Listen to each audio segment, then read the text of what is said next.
What is going on, my friends? Cubs fan Han here for another Star Wars Galaxy of Heroes video, and we have got news from Capital Games about the Galactic Legends. I am super happy about some things here. Basically, we're just getting little tidbits. They do this sometimes where they give you some information, and then they give you a little bit more, and then they give you a little bit more, and so it just kind of comes down to just staying tuned for the rest. We're not going to know everything here, but a really interesting tidbit that we got from this post today is that you can't use two Galactic Legends in the same squad, which will deal with how they're going to interact with Mastery stats. So pretty interesting stuff coming down the pipeline today. With that, let's actually just get right into this post. All right, so this is from Crumb. Hello, Holotable Heroes. We announced that the first Galactic Legends will be Kylo and Rey. But what exactly are Galactic Legends and how do they differ from Legendary Heroes Journey and Epic Confrontation units? Tell us. Please do. Tell us. All right, Galactic Legends will be some of the most powerful characters in Galaxy of Heroes. That's really surprising to hear. I didn't expect them to be that powerful. And we'll have several unique mechanics. This is actually pretty interesting. We want these characters to be plug and play into many different teams. I'll believe that when I see it, but hearing it is exciting because I really feel like we need more legit theory crafting in this game. And so if this opens a path for that, I'll be pretty pleased. So they want them to plug into many different teams and also have a specific squad that they are particularly well suited for. For example, Galactic Legend Rey could lead a resistance squad. I think that just also confirmed that she's going to be a leader. Could lead a resistance squad due to several abilities that affect resistance units, but also could work well with just about any light side squad, as she has abilities that also directly target all light side characters. Interesting. So it makes me wonder, what are we going to see here? You know, what ways is Rey going to be working outside of resistance? A lot of those light side characters, you kind of really get, like General Skywalker, you really want him in a full faction synergy. And so I wonder if it's going to get some kind of, you know, I don't know. I wonder if it's going to bring some more value to putting like Jedi Revan with General Skywalker or something like that. Just bring a bunch of OP characters together. I don't know. I don't know. We'll see what those abilities are. All right, part of this relates to how Galactic Legends manipulate the Mastery stat. Introduced with Relics last year, the Mastery stat also provides a different stat bonuses based on the character's role and is a core part of how Galactic Legends will be interacting with their squad or their opponents.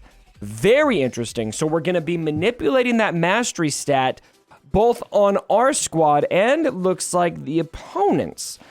I could see Rey helping her team, and I could see Kylo hurting the other team. And so we'll see if that's what it ends up being, or maybe they'll both do both. But that's very interesting. So it kind of nerfs Relics, or boosts your own, basically, is how I read that.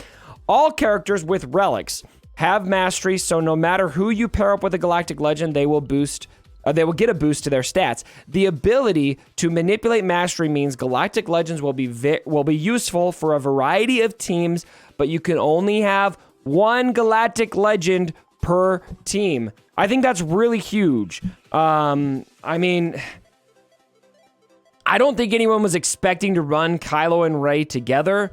I mean, maybe some of you Reylo fans out there, maybe you guys were thinking about it. I mean, you know. But I think we're all kind of planning on we're going to have a First Order team and a Resistance team. And so seeing that is not really a letdown, but it is interesting that they're going to make it something that you cannot do. You cannot put two Galactic Legends in one team.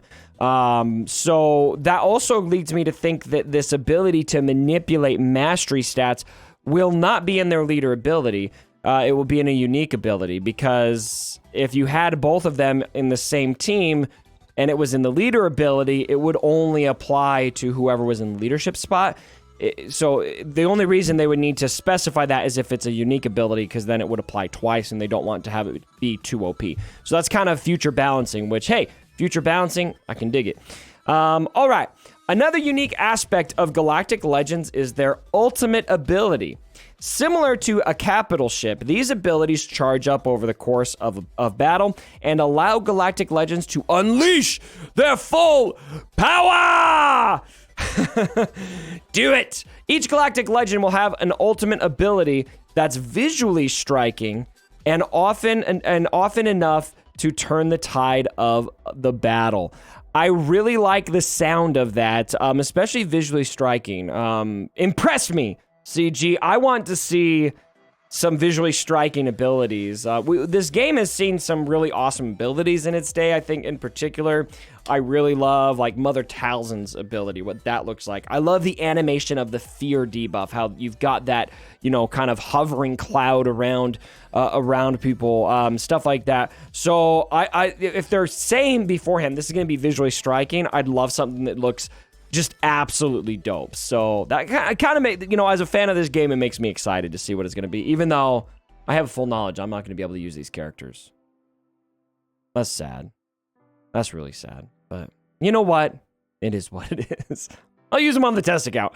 All right, that's the basic for Galactic Legends, and we will have more to share this week. Thanks for reading, and please keep in mind that these details are subject to change as these characters are still in development. See you on the holo tables. And keep in mind that these characters are going to be coming, I think they've confirmed late March, so we're still a couple months out from this. So really, to have this much communication about it, you know, CG...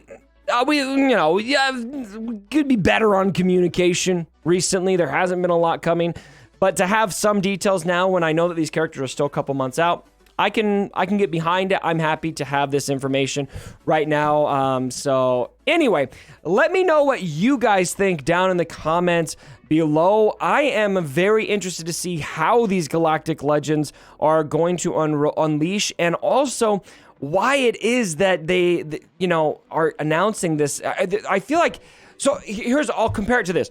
When we got Relics, for example, Relics were such a big change in this game, and as the devs announced Relics, there were so many different things they had to announce. They had to go, you know, it was like they were preparing us for something that was complicated. Then we got a video, that kind of thing. So it kind of makes me think that these characters are going to be, it's going to be complicated because they feel a need to explain it to us over time and give us small bits of information at a time, as if to ease us into what they're going to be. And so I'm really interested to see everything else that comes along with this, because I feel like there's just a lot that it seems to me like they've got a lot to explain here. At least they're making an effort to explain quite a bit at this time. So anyway, there's the post from Capital Games, the Galactic Legends coming to this game, Rey and Kylo. Basically the TLDR here is they're going to influence the Mastery stat. I think that's big. They're trying to make them stand alone, and they're going to have ultimate abilities with pretty dope animations, so they say. I will say as well, very interested in what their standaloneness is going to look like. Again, I can't emphasize enough how I feel like this game has just gotten so dull with theory crafting. Am I right? Like, it's just faction. And so it sounds like they still well work in their faction. So having them say this, it makes me wonder, like, is it going to be, oh, well, they work in these other squads, but at the end of the day, you're just going to need to put them in a resistance squad or a first order squad if you really want to take full advantage.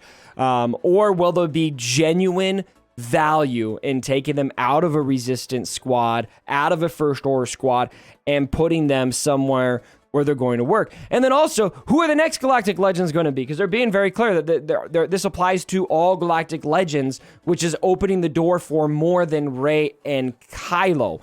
So a lot of speculation here. I'm really interested in what they're doing, and I think there's a lot more to this because we're still 2 months out.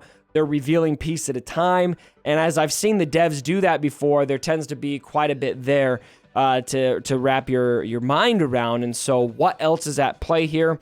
Very interested to see. But by and large, I'm happy with the post. It sounds like they're going to be revealing more this week, And so I'd really like to see them update the journey guide too on which characters are going to be needed concretely. Sounds like they do plan on doing that to give us time to prepare, which is also fantastic. So anyway, fill up the comment section below. Other thoughts you guys have. Leave a like on this video if you guys did enjoy it. And then by the time you guys see this video, I'm going to be streaming on Twitch here pretty soon. So there's a link down below in the description to my Twitch channel. I would appreciate it. I would love it if you guys would join me there on Twitch. I'm streaming almost every day on Twitch, both my Hyperdrive Bundle account and my main account, just going through doing Galactic Wars, talking through farming, talking through strategy, getting my Galactic War defenses ready, or Galactic War, Grand Arena defenses ready, etc. So anyway, ladies and gentlemen, thanks again for joining me. And as always, my brothers, don't forget